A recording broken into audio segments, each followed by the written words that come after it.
Hi, everybody. Can you hear me? Hello?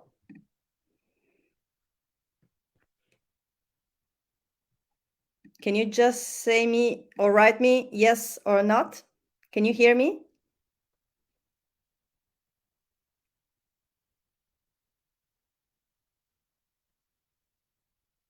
Okay.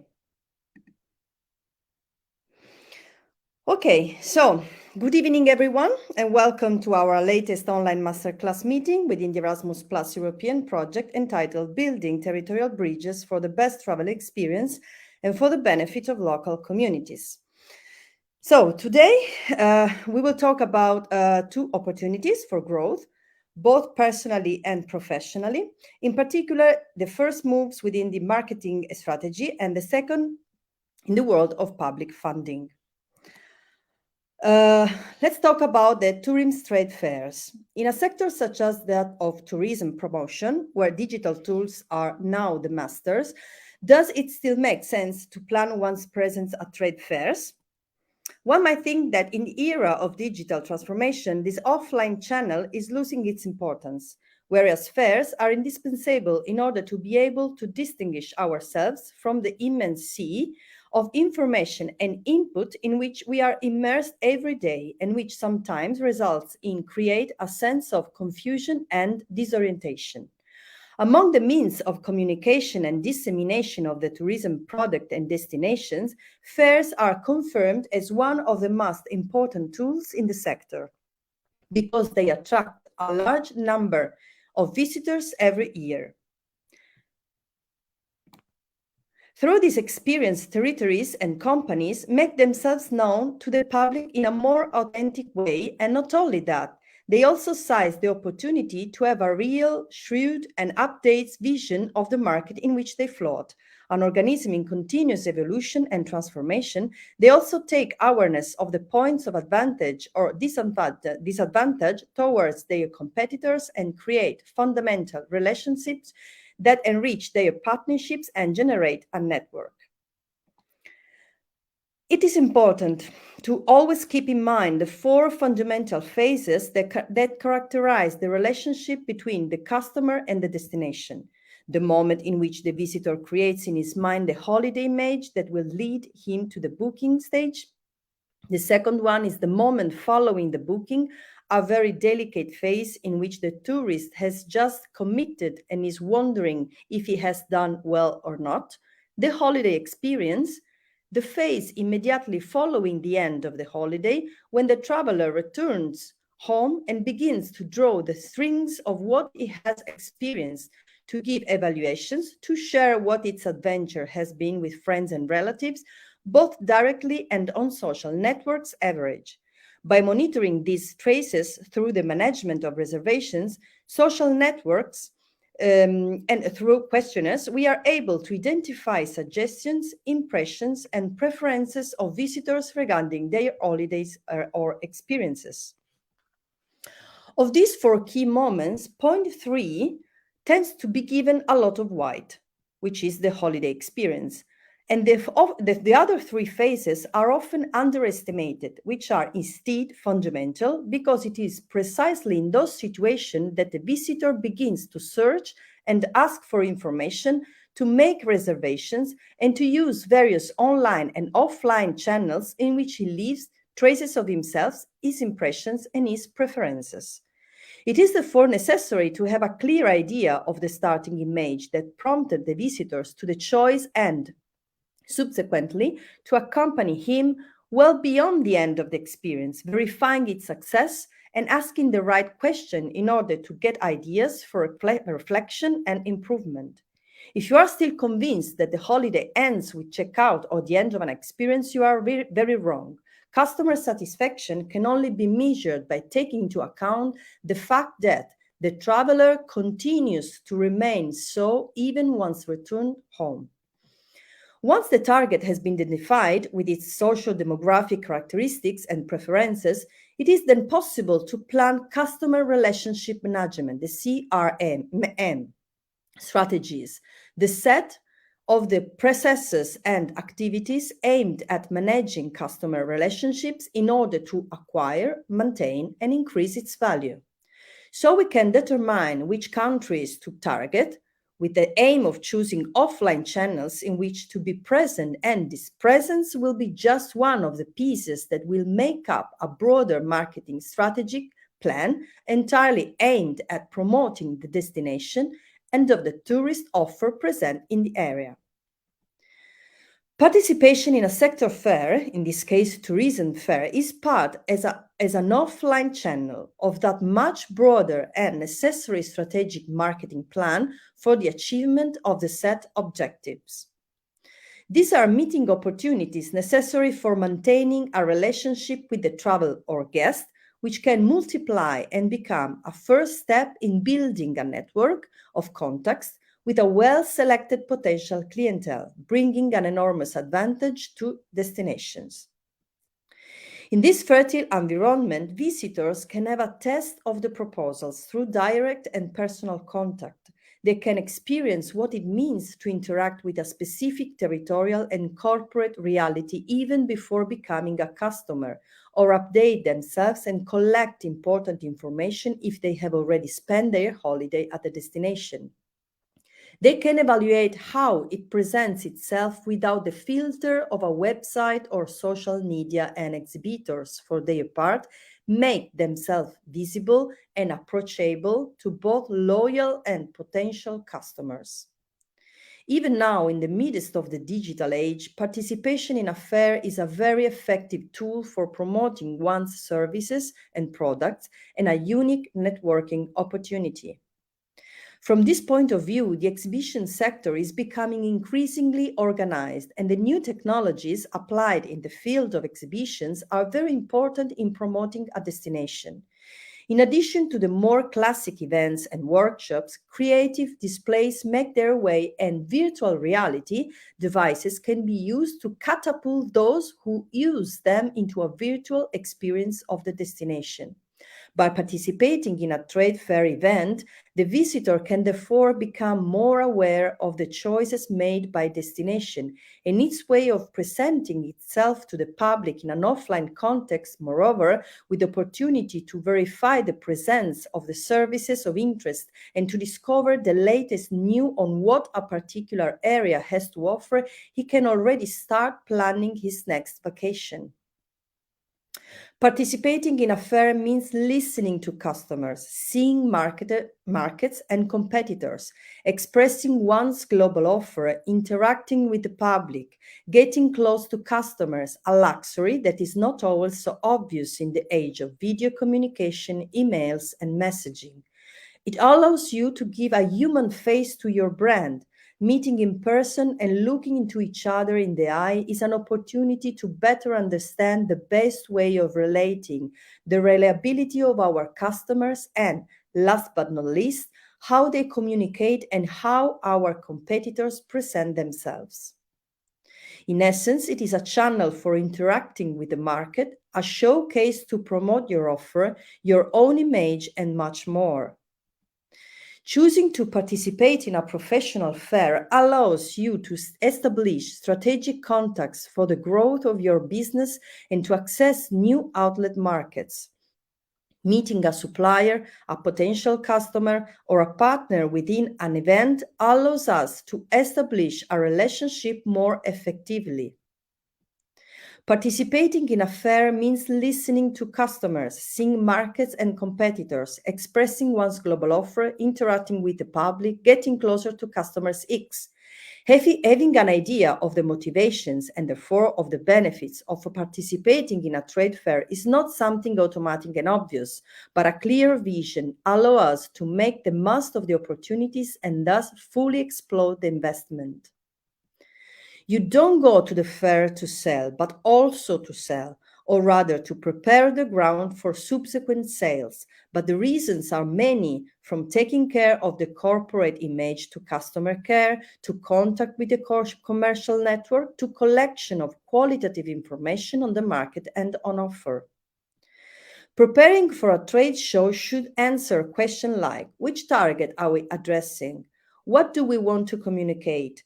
What are the commercial marketing objectives? What budget do we make available? What other related activities do we intend to put in the pipeline? The answers to the points indicated above are the starting point for starting participation in the best possible way and getting the most out of your investment. The most important feature to evaluate is certainly the expected audience, therefore the type of visitor to the event.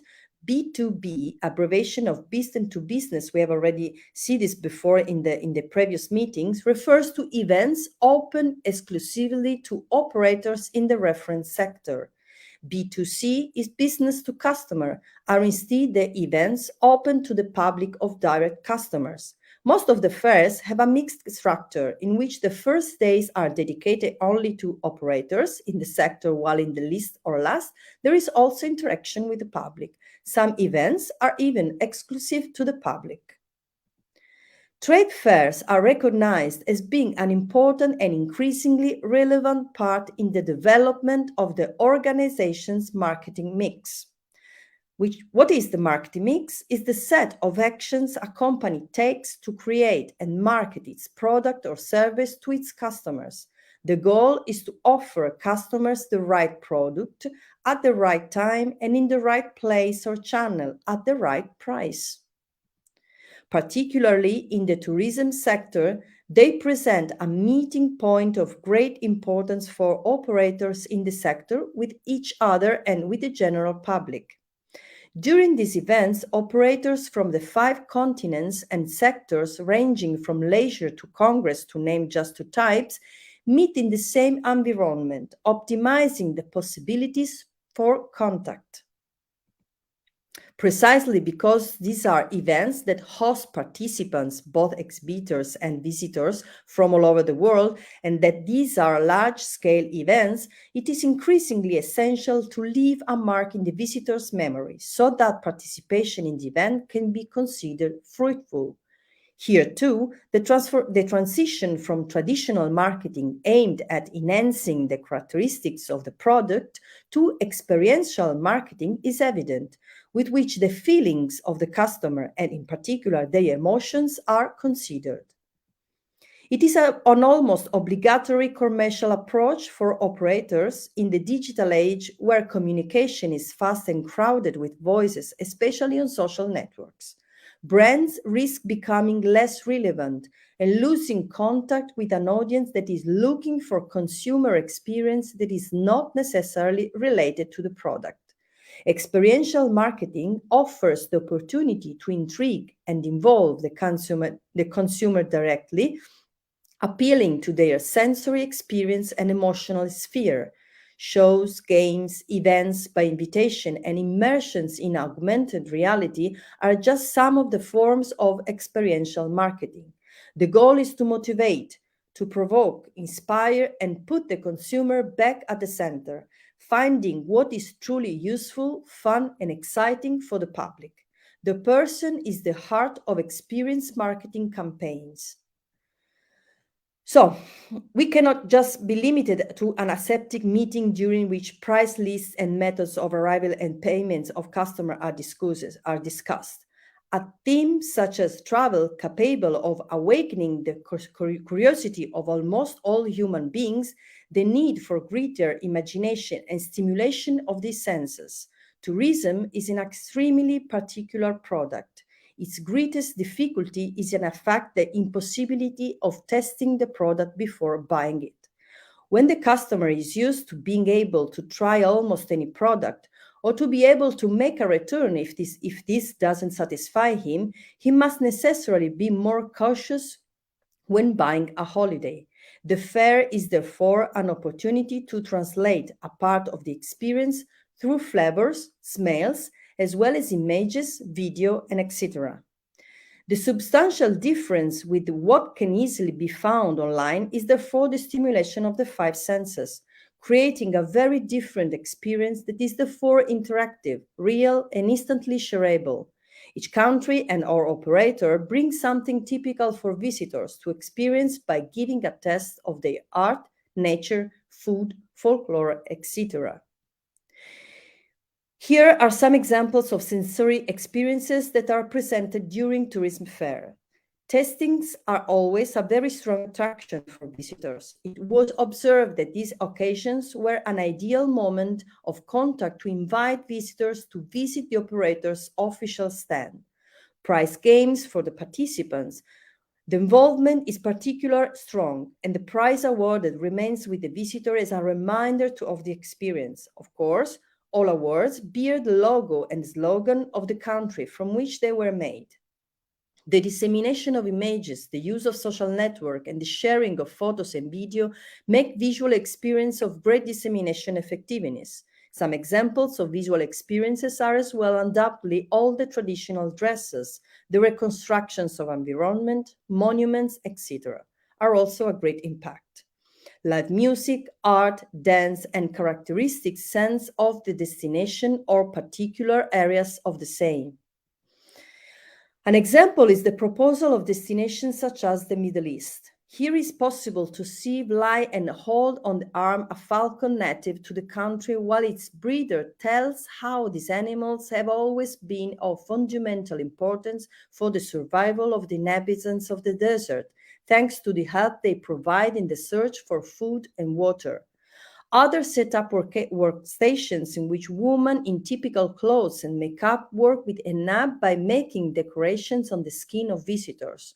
Also, in this case, the moment of drawing on the skin is often a moment of sharing with the designer and therefore contributes to leaving it as a wider experience than simple drawing. On the World Tourism Exhibition side, there is a list of fairs. Here are some of the fairs which are currently recognized as having the greatest international relevance. For example, that one of Berlin, the WTM in London, Fitur in Madrid, and BIT in Milan, and the BIT Travel in Barcelona. But there are very important list of tourism fairs all over the world and all over during the year. In conclusion, tourism fairs are still today events full of opportunities for meetings, exchanges of information, and learning. The human subject remains a social animal who appreciates direct contact with the interlocutor and who, from face-to-face communication, is able to grasp signals that no other type of communication is yet capable of capturing. Participation in these events is an added value to the marketing mix of the company, as well as to the personal and professional growth of the operators who take part both as exhibitors and as visitors. Let's talk about now European project, European planning. Let's start from the roots of European projects. The European Union is one of the most important political and economic actors in the world. By population, the European Union is the third largest bloc in the world by demographic weight after China and India. The European Union is the second largest market in the world after the United States and before China, so by the GDP. For trade, the European Union is the largest exporter in the world, ahead of China and the United States. For foreign investment, the European Union is the main source and destination of investments worldwide. By cultural heritage, the EU is by far the main tourist destination in the world. And by role in international cooperation, because the European Union is by far the main funder of international cooperation projects. The European Union has guaranteed the longest period of peace in Europe and the largest union of people even achieved in history, based on the principle of the rule of law, democracy, freedom, and equality. That's why the EU won the Nobel Peace Prize in 2012. Membership of the European Union has a significant impact on many aspects of our daily lives. The use of a single currency makes European economies more stable and more competitive on a global level.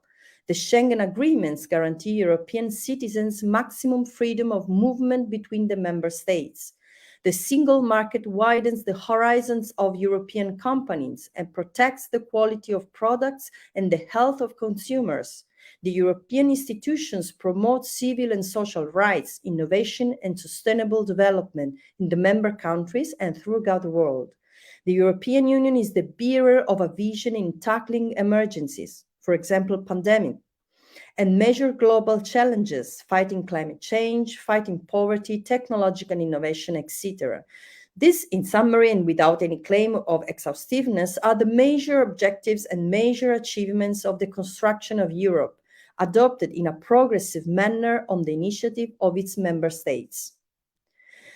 The European Union is not a state, but it has many of the attributes that characterize it. For example, a binding legislative process with the member states over which a European Court of Justice supervises. Democratic representativeness.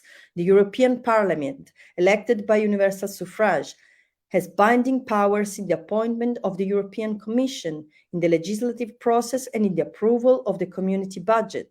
The competence, partial or total, over some of the typical prerogative of states, such as monetary policy, fiscal policy, and foreign and security policy. The availability of own resources and independent from those of the member states for the implementation of their policies. According to the principle of subsidiarity, the intervention of the Union can exist in cases in which this makes it possible to achieve common objectives in a more complete and effective way than what can be achieved by the member states.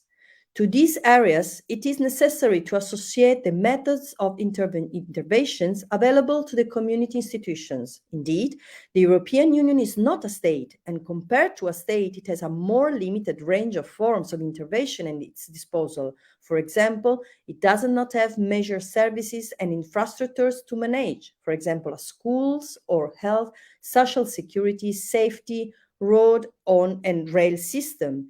It doesn't have a territory over which to exercise control or authority, and it doesn't participate in public or para-public enterprises.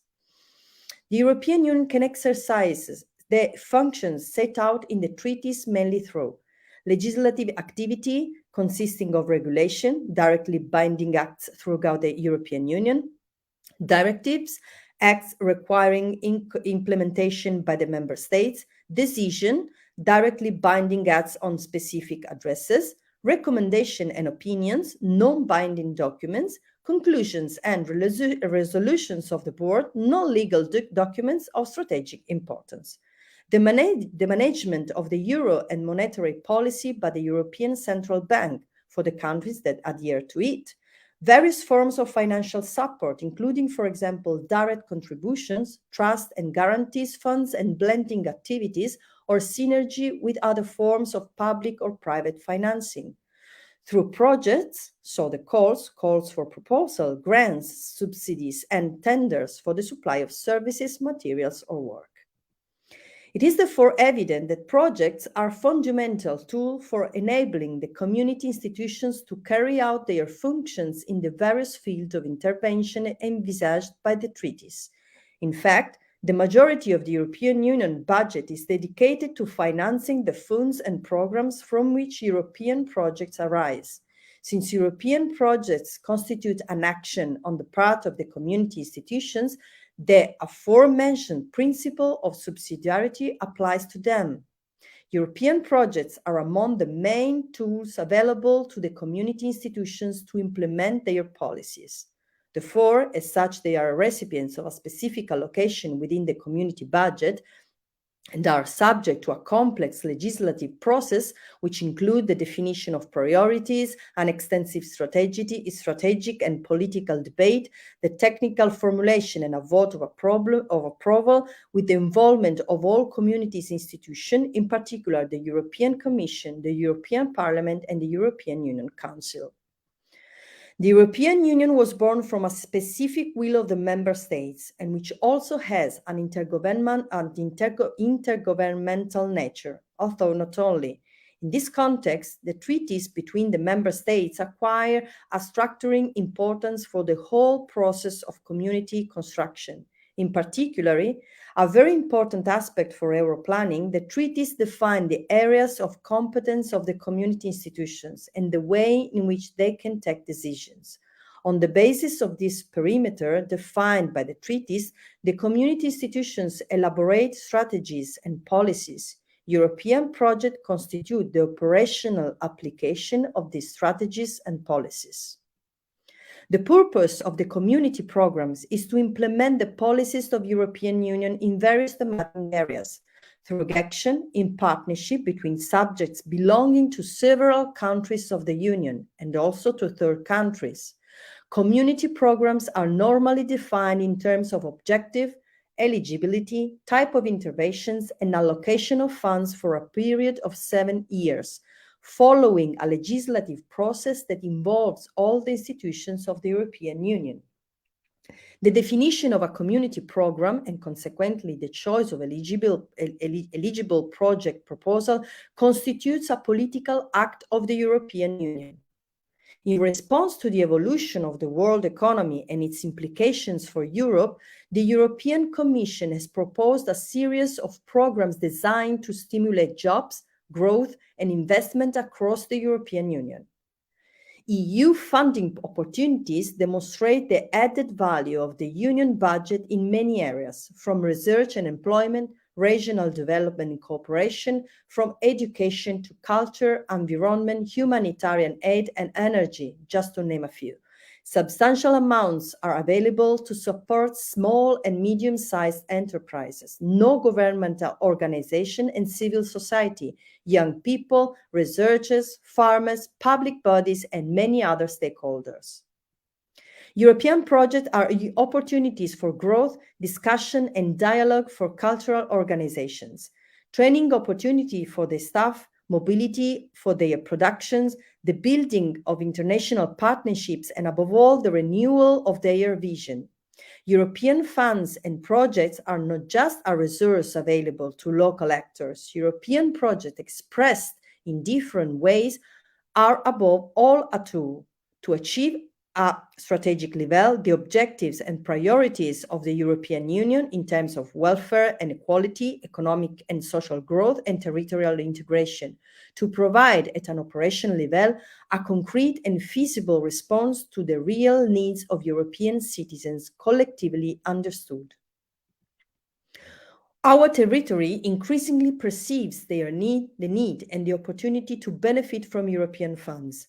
They are considered important resources to finance projects, activities, and infrastructures at national, regional, and local level.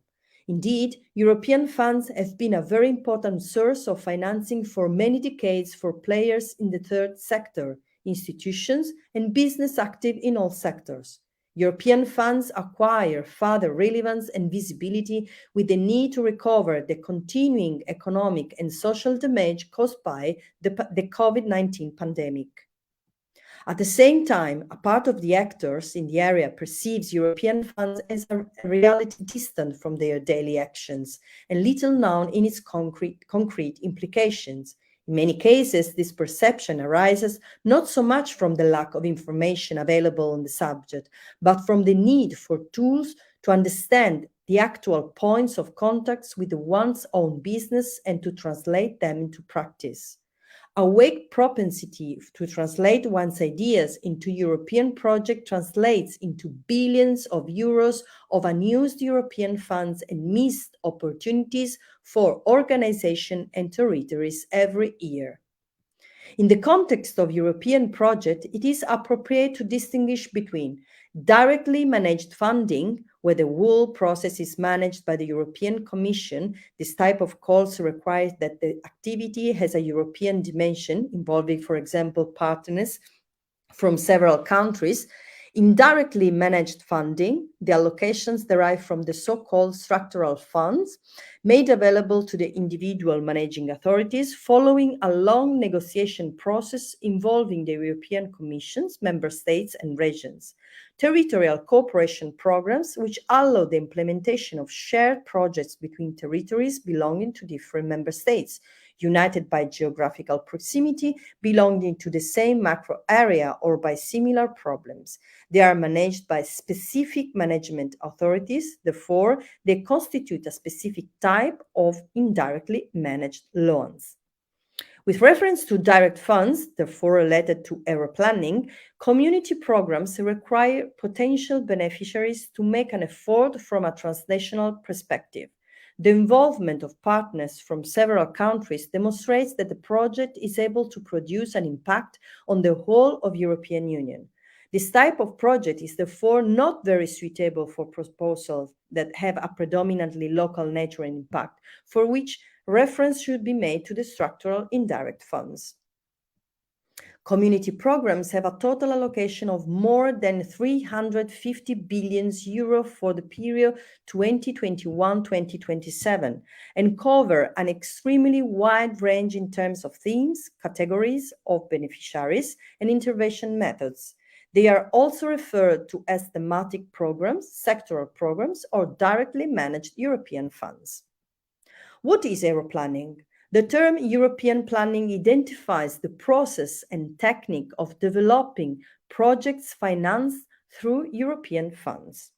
The European Union defines a project as a series of activities pursuing clearly specific objectives in a defined period of time and with a pre-established budget. What does this term exist and what makes European project different from other type of projects?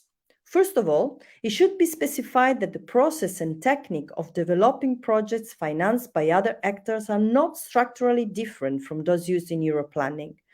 Most of the principles for designing a good project apply regardless of the funding body. However, the architecture and operating methods of European Union funds are particular because of the architecture and operating methods of the European Union and due to the fact that projects are an application of European policies. Since projects constitute an important form of policy implementation, it is very important to know and recognize European policies in the areas of intervention one operates and to refer to them with one's own projects. The same goes for national and regional policies in the case of structural funds. Having well understood which policy objective the project is called to contribute to and demonstrating an effective impact in this sense is one of the most important aspects for conceiving a successful proposal. The choice of the most suitable program for one's project idea must take into account not only the thematic sphere of reference, but also the type of action to be proposed, the nature of the proponents, the characteristics and amount of funding, the timing of publication of the notices, and the modalities of execution of the project. Who are the beneficiaries of European projects? On the basis of what has been illustrated, it is clear that all citizens and all organizations of the European Union can potentially become beneficiaries of the actions implemented as part of a European project. It is necessary to distinguish at least three main categories that refer to the concept of beneficiary. The ultimate beneficiaries, the people or organization who will benefit from the action carried out by the project in the long term or indirectly, for example, the citizens or businesses of a specific territory. The target groups, the groups, people or organizations directly involved in the activity carried out, for example, certain categories of residents or certain groups of company present in a specific area. The beneficiaries, the people or organizations who are entitled to submit a project proposal and receive the related funding from the European Union for the implementation of the activity. These categories are regularly used within the European tenders and must be precisely defined within the project proposals. The submission of proposals in the context of European projects is open to a wide range of beneficiaries, which typically include associations, non-governmental organizations, foundations, public bodies, local authorities, schools, universities, training, education and research, trade associations, social partners, and businesses. More rarely, tenders are open to natural persons or groups of persons who are not legally constituted. The intervention sectors of community projects can be the most varied: environmental protection, promotion of innovation and research, training, education, civic participation and European citizenship, support for businesses, entrepreneurship, social protection, defense of health, defense of rights and justice, cultural production, valorization and dissemination of culture, infrastructure, territorial integration, etc. The list could go on, as the tenders launched through European funds do not define so much or exclusively the intervention sector, as much as a series of objectives, priorities, and type of admissible actions that can be combined in different ways. The search for the most suitable call for your project idea and the partial adaptation of the idea itself to the tender constitutes the starting point of the European planning activity. The financing methods available and calls are divided in two main categories: call for proposals, grants, and call for tenders. The first one represents the specific object of this guide. This type of project constitutes, on the one hand, the realization of a proposal elaborated by the participants in line with their institutional aim. On the other, the realization of programmatic objectives of the contracting entity. The amount of the loan disbursed does not in any case include forms of profit for the beneficiary. Calls for tenders. Requests for specific services, supplies, or works put out to tender and awarded according to market rules. They intend to carry out a timely action requested by the contracting institution. They establish a customer-provider relationship in the context of the commercial activity aimed at profit carried out by specialized company.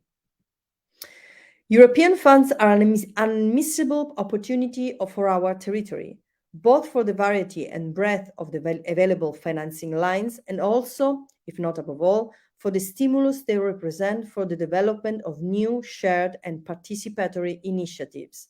The Europlanning activity makes it possible to develop solutions and relationships at a local and European level, whose impact goes beyond the scope of a single project.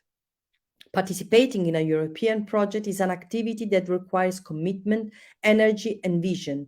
It is an activity that requires careful preparation and in which opportunities must be selected. Not all European projects are suitable for everyone. It is an activity in which it is very important to apply some key concepts, gather information, and get help from partners and instructors present in the area. Below we list just some of the opportunities funded by the 2021-2027 Multi-Annual Financial Framework and by Next Generation EU. Horizon Europe, which is scientific, technological, economic, environmental, and societal impact, support to all forms of research and innovation. Erasmus Plus, support the educational, professional, and personal development of people in education, training, youth, and sport. European Solidarity Corps, for young people wishing to volunteer to help the disadvantaged, provide humanitarian aid, contribute to health and environmental action. Justice Program, strengthening democracy, rule of law and fundamental rights.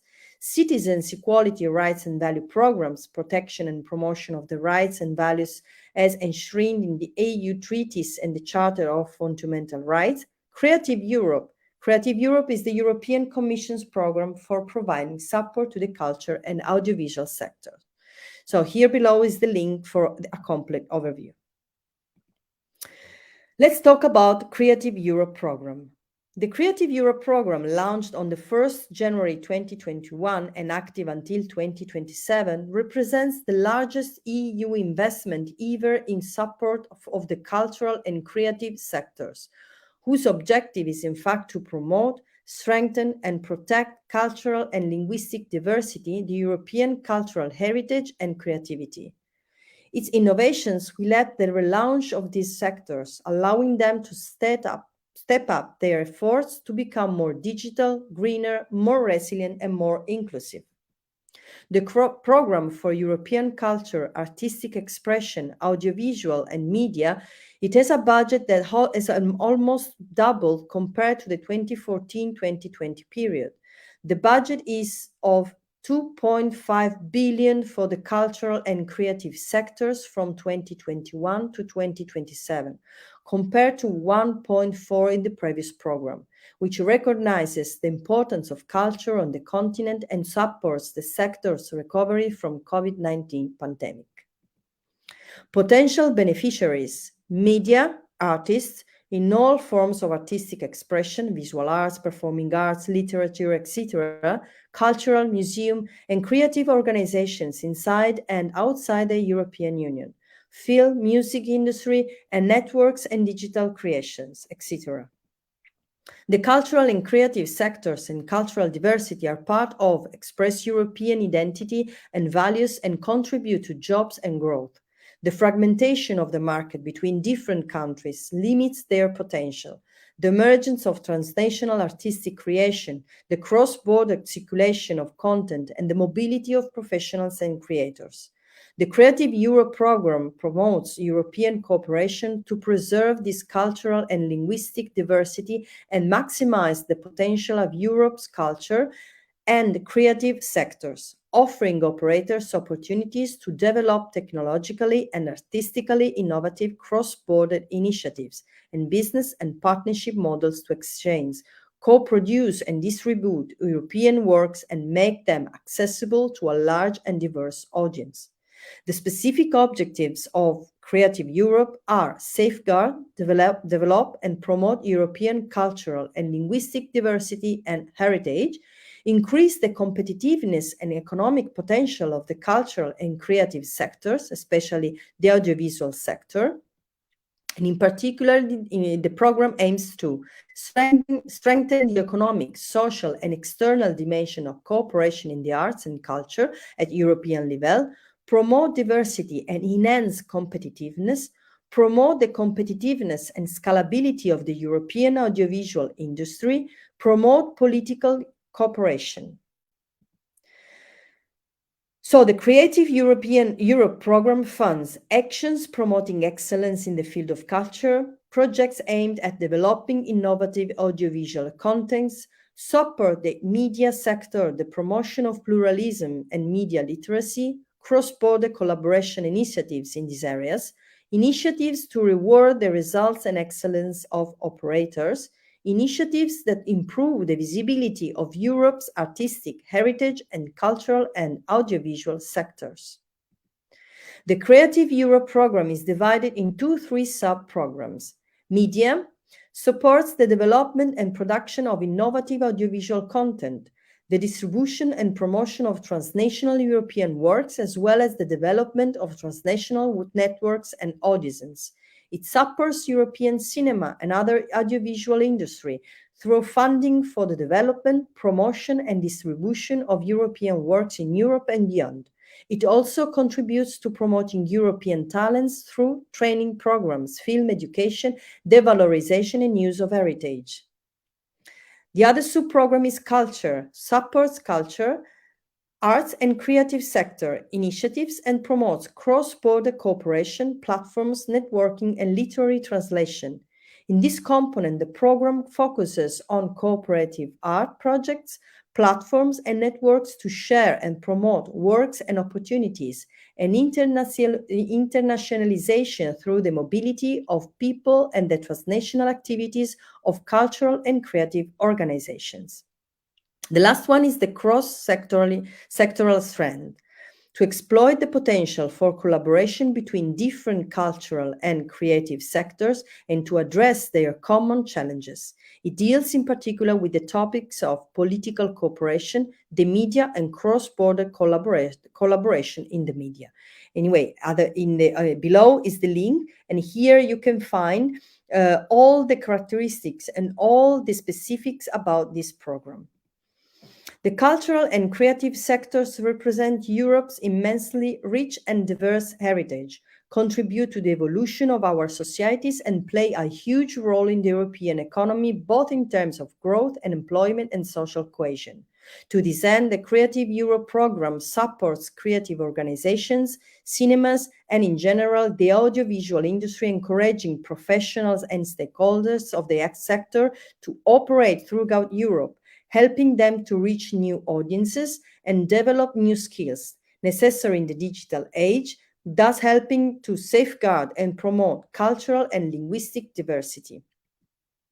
Creative Europe is by far the most substantial program for an economic point of view to support the European cultural and creative sector.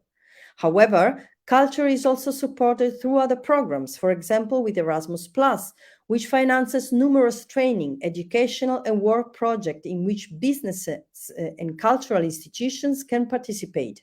Furthermore, the Horizon program also has items and therefore calls dedicated to cultural heritage and its protection. So everything you can imagine is real, and about the change, if not now, when.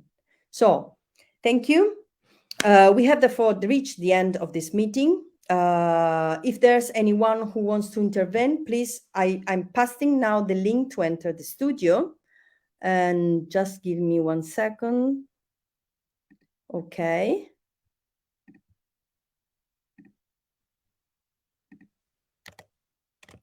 Okay. I passed in the group the link. If someone want to join the studio, want to say something, or just add something, for me is really a pleasure.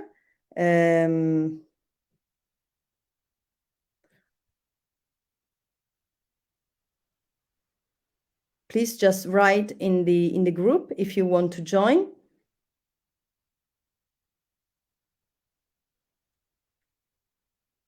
Okay. Okay, so I hope that the masterclass has been an for knowledge, training, and an incentive to always go further. I inform you that you will receive a questionnaire before I ask you the courtesy of carrying it out. I thank you infinitely for all the attention dedicated to our meetings and to the project, and we keep in touch for the next events. So thanks again to all of you, and have a good evening. Thank you. Bye.